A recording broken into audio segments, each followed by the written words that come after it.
بسم اللہ الرحمن الرحیم۔ شروع اللہ کے نام سے جو بڑا مہربان نہایت رحم والا ہے۔ بسم اللہ الرحمن الرحیم۔ السلام علیکم۔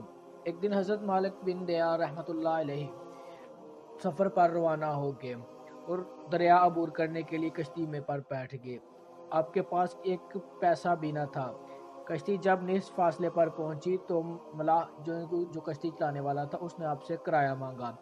آپ رحمۃ اللہ علیہ کے پاس اللہ کے نام کے سوا کچھ نہ تھا۔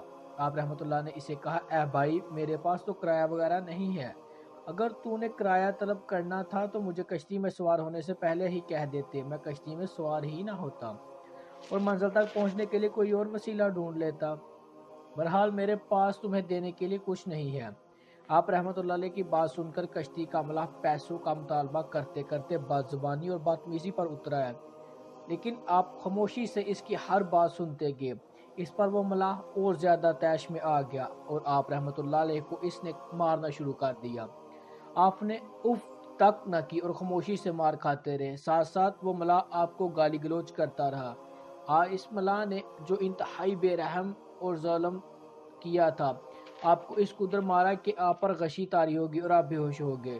لوگوں نے اس ملاح کو بہت سمجھایا کہ تم ان کو جن کے پاس کچھ نہیں ہے نہ مارو، بلکہ کرایہ ہم سے لے لو، لیکن اس شخص نے کہا، نہیں، میں اس شخص کو سبق سکھا کر رہوں گا، آئندہ یہ بغیر کرائے کے کشتی پر کیوں بیٹھے۔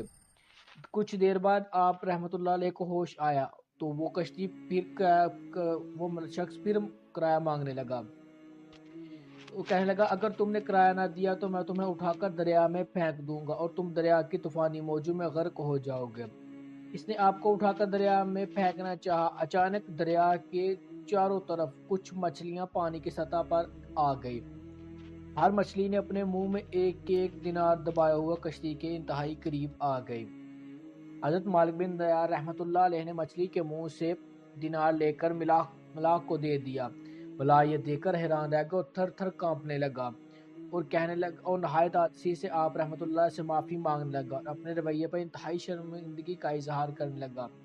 آپ نے فرمایا، اللہ کریم ستار ہے، غفار ہے، وہی بندہ عاجز کی شرم اور بھرم رکھنے والا ہے۔ اللہ کے بندوں پر نرمی اور رحم کرنا سیکھ۔ اتنی دیر میں کنارہ